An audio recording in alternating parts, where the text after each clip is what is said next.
आप सभी को जय श्री श्याम। आज हम आपको सुनाने जा रहे हैं उस अद्भुत कथा को जो बलिदान, भक्ति और आस्था का प्रतीक है। ये कथा है बाबा श्याम की। महाभारत काल में बलशाली पांडव भीम पुत्र घटोत्कच का विवाह नाग कन्या मोरवी से हुआ। इस विवाह से एक तेजस्वी पुत्र का जन्म हुआ जिसे बर्बरीक कहा गया। बर्बरीक बचपन से ही साहसी, धर्म प्रिय और वीर बालक थे। वे पांडवों के पोते थे और अपने दादाजी भीम के समान बलवान। माता मोरवी ने उन्हें बचपन से ही धर्म और वीरता का महत्व सिखाया। बर्बरीक का मन युद्ध कला में अत्यंत निपुण बनने को चाहता था, इसलिए उन्होंने कठोर तपस्या की और भगवान शिव को प्रसन्न किया। भगवान शिव ने उनकी तपस्या से प्रसन्न होकर उन्हें एक धनुष और 3 अद्भुत बाण दिए। इन 3 बाणों की शक्ति इतनी थी कि पहला बाण शत्रुओं को चिन्हित कर देता, दूसरा बाण चिन्हित शत्रुओं का संहार कर देता और तीसरा बाण जिसे चाहे सुरक्षित कर देता। माता जगदम्बा ने भी उन्हें आशीर्वाद दिया कि वे अपराजेय होंगे। केवल 12 वर्ष की आयु में बर्बरीक एक महान योद्धा बन चुके थे। जब महाभारत युद्ध होने वाला था तब बर्बरीक ने अपनी माता मोरवी से वचन लिया कि वे सदैव हारने वाले पक्ष का साथ देंगे। अपने संकल्प के साथ वह नीले घोड़े पर सवार होकर रणभूमि की ओर बढ़े। जैसे जैसे कुरुक्षेत्र की भूमि नजदीक आ रही थी वैसे वैसे घोड़े की टप टप की आवाज तेज गूंजने लगी।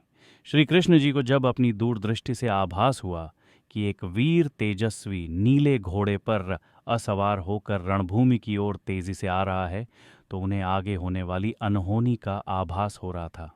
उन्होंने तुरंत एक साधु का वेश धरकर बर्बरीक की राह में खड़े हो गए। जैसे ही बर्बरीक सामने से आते दिखा, कृष्ण जी ने उन्हें रोका और कहा, ऐ बालक, कहाँ जा रहा है?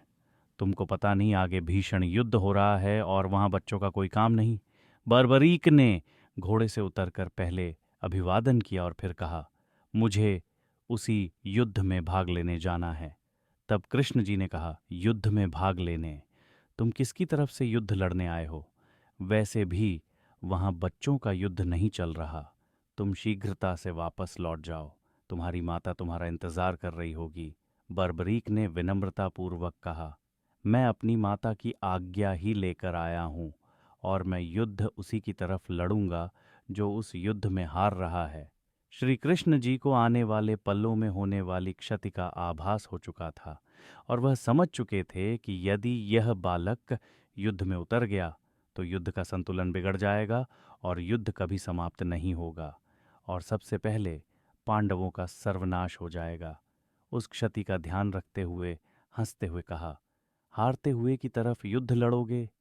तुम में इतना साहस भी है?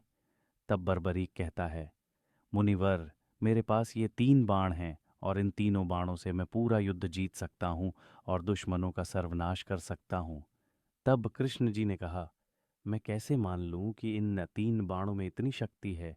बर्बरीक ने तुरंत कहा, मुनिवर, आप मेरी परीक्षा ले सकते हैं।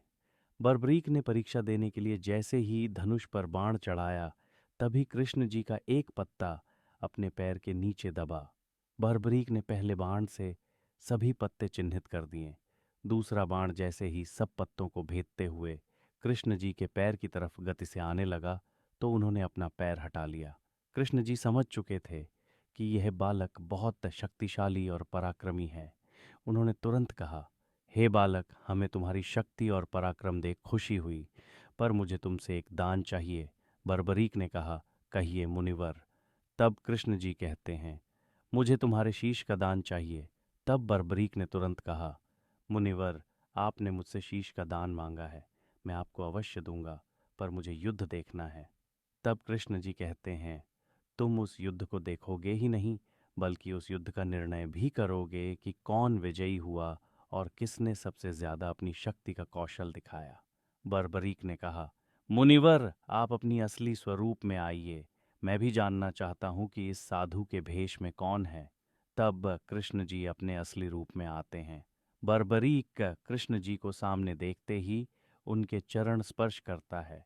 फिर कृष्ण जी उसका परिचय मांगते हैं तो बर्बरीक कहते हैं कि वह घटोत्कच पुत्र बर्बरीक है। कृष्ण जी तो पहले ही जानते थे कि यह भीम पौत्र है, पर वे अनभिज्ञ रहे। तथा पश्चात बर्बरीक ने एक झटके से अपना शीश का दान दे दिया। श्री कृष्ण ने प्रसन्न होकर आशीर्वाद दिया कि आज से वह श्याम नाम से पूजा जाएगा और कलयुग में तुम्हारी पूजा होगी।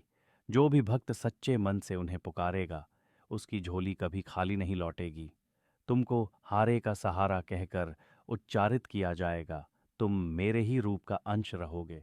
फिर कृष्ण जी ने बर्बरीक का शीश कुरुक्षेत्र के मैदान के पास बनी पहाड़ की सबसे ऊंची चोटी पर विराजमान कर दिया।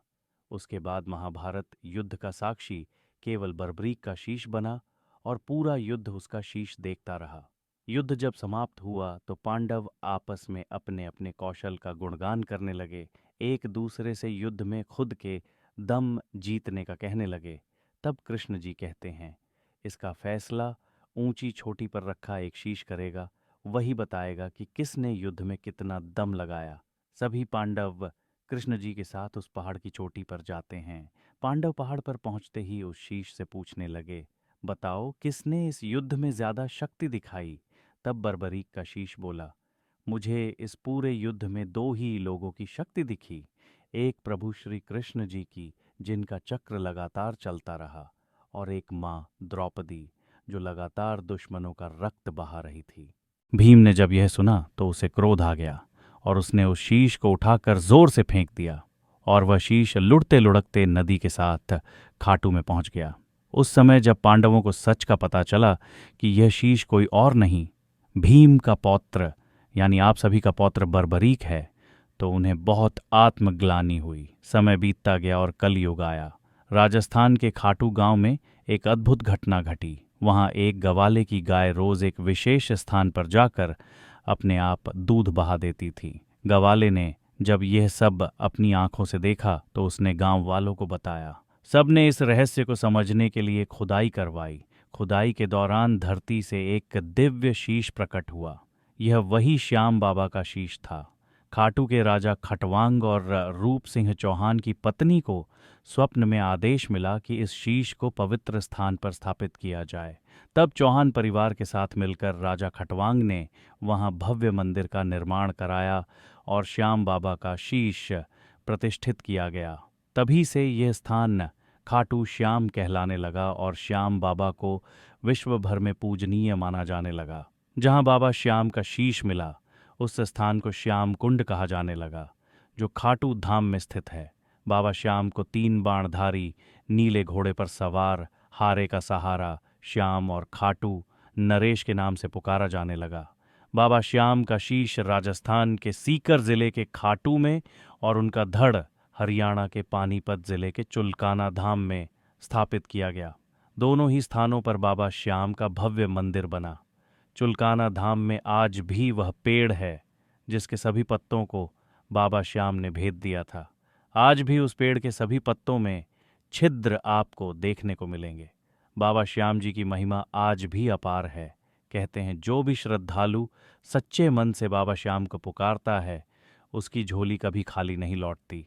हारे का सहारा श्याम अपने भक्तों के हर दुख को दूर कर देते हैं और उनके जीवन में सुख समृद्धि भरते हैं। खाटू धाम में आने वाले भक्त जब श्याम बाबा के दर्शन करते हैं तो उनकी आंखों से आंसू अपने आप बह निकलते हैं। यह आंसू केवल भावुकता नहीं, बल्कि उस दिव्य प्रेम और विश्वास का प्रतीक है जो भक्त और भगवान को जोड़ता है। आज भी लाखों लोग अपने मनोकामना लेकर बाबा श्याम के दरबार में आते हैं। खाली झोली आते हैं और झोली भरकर ले जाते हैं। और सचमुच जिसने भी शरण ली है, उसे श्याम बाबा ने कभी निराश नहीं किया। यही कारण है कि खाटू श्याम जी को हारे का सहारा कहा जाता है और उनका नाम पूरे जगत में गूंजता है। हर वर्ष फाल्गुन मास में खाटू धाम में विशाल मेला लगता है। दूर दूर से लाखों श्रद्धालु बाबा श्याम जी के दर्शन करने पहुंचते हैं।